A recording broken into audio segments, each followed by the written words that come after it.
राम राम मेरे किसान भाइयों, विकास शर्मा का भारत के सभी किसान भाइयों को राम राम। मेरे किसान भाइयों, आप देख रहे हो फार्मिंग हिंदी एडवाइस चैनल। जैसा कि मेरे किसान भाइयों, मेरे सामने मेरे मित्र खड़े हैं सुरेंद्र जी अवाना जी। तो हमारे पद्मश्री अवार्ड जो ले हैं, दो महापुरुष हमारे सामने खड़े हैं, तो इनका परिचय अवाना जी देंगे। अवाना जी बोल।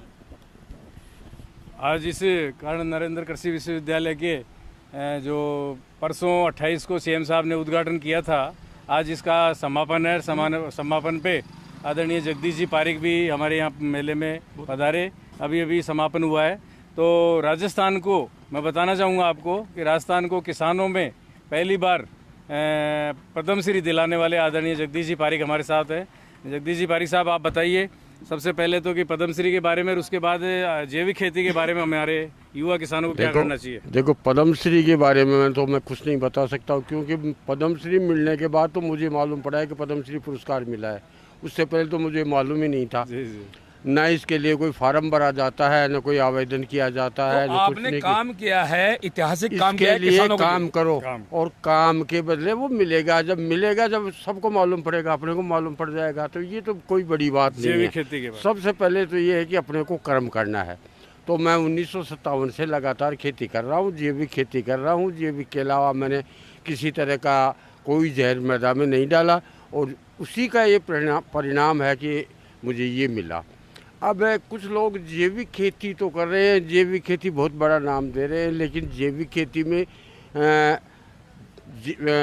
जैविक जो साधन हैं, जैसे आकड़े का दूध है, नीम के पत्ते हैं, गोमूत्र है आदि, इनको भारी मात्रा में दे करके जो जीव हैं उनकी हत्या कर रहे हैं, जबकि मित्र जीवों की हत्या नहीं है। हमको जीवों को बचाते हुए जो खेती करनी है, जीवों को बचाते हुए हमारी खेती को बचाना है, उसी का नाम वास्तविक जैविक खेती है।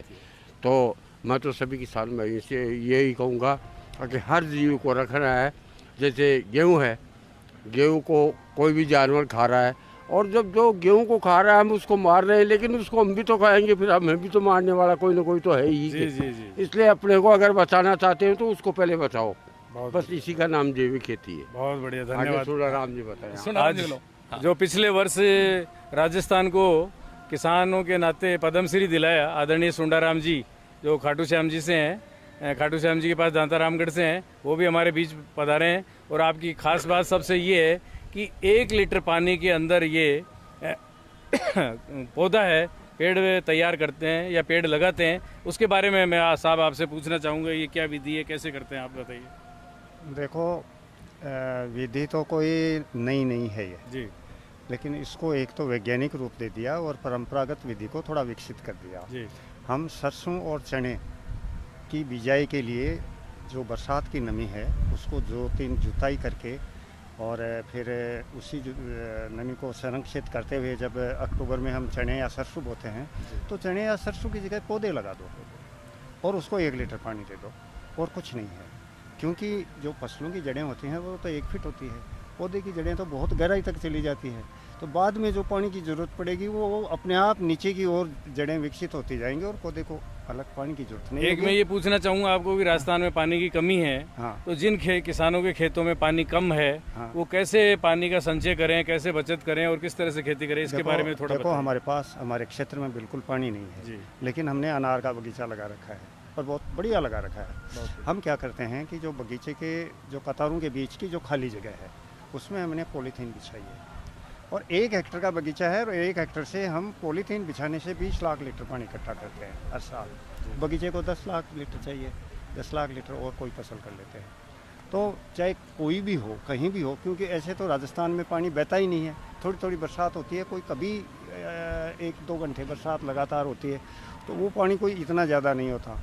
खेत तो सबके पास होते हैं, तो इस तरह से हम कोई बगीचा लगाएं, कोई पेड़ लगाएं, उनके बीच में खाली जगह में आप पॉलीथीन बिछाओ और उसके पानी इकट्ठा करो, ज़मीन भी नहीं रुकेगी और उससे खेती भी हो जाएगी, बगीचा भी हो जाएगा। एक प्रश्न और पूछना चाहूँगा मैं आपसे। हाँ। कि अभी भारत सरकार, राजस्थान सरकार है, वो कह रही है कि जो भी किसान पैदा करता है उसकी वैल्यू एडिशन करे, उसकी प्रोसेसिंग करे, उससे आपकी इनकम डबल होगी या बढ़ेगी। इसके बारे में, प्रोसेसिंग के बारे में आपका क्या विचार? देखो, ऐसा है कि अब तक जो प्रोसेसिंग हुई है जी, वो आप समझो, मैं समझो, कैलाश जी समझो या जगदीश जी समझो, ये जो हमारा उदाहरण है वो इन किसानों की बहुत मेहनत का फल है।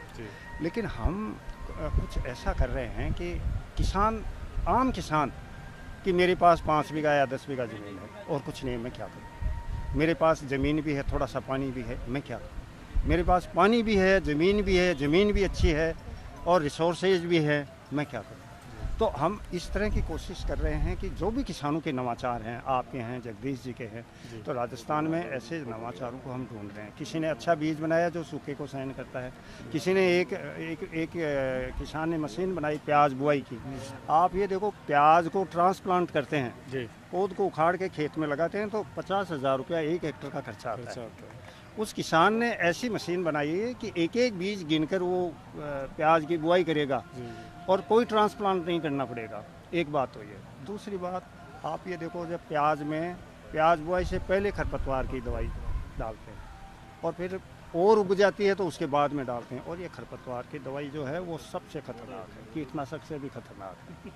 तो उससे हम ये चाहते हैं कि ऐसी कोई किसान मशीन बनाता है, कोई बीज बनाता है, कोई नई टेक्निक्स विकसित करता है, तो हम उसको डॉक्यूमेंट करते हैं और उसको एक नेशनल इनोवेशन फाउंडेशन, एक विभाग है, उसमें भेजते हैं। वो उनको वैल्यूएट करता है और उसके बाद में वो अच्छी निकलने पे उनको अवार्ड भी बना देता है और उसको आगे भी बढ़ाता है। एक लास्ट क्वेश्चन पूछना चाहूँगा कि इन दिनों में सरकार ये कह रही है कि जो छोटी जोत का किसान है, 5 बीघा, 6 बीघा, 7 बीघा, उनको एकीकृत खेती करना चाहिए, IFS मॉडल की, मतलब कई तरह की खेतियाँ करनी चाहिए, मुर्गी पालन, बतख पालन है, तो इसके बारे में आपका क्या विचार? देखो, वो छोटे किसान है ना, वो ज़्यादा अच्छी खेती करते हैं, लेकिन थोड़ी खेती होने के कारण वो बेचने में बड़ा दिक्कत आती है।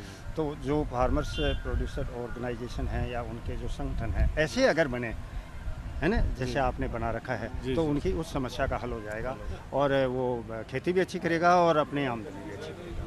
ये थे हमारे साथ आदरणीय सुंडाराम जी पद्मश्री। आप हमसे जुड़े और विकास जी ने हमें समय दिया, आप दोनों का बहुत बहुत धन्यवाद। मेरे किसान भाइयों, वीडियो अच्छी लगी हो तो लाइक, शेयर, सब्सक्राइब जरूर करें। धन्यवाद।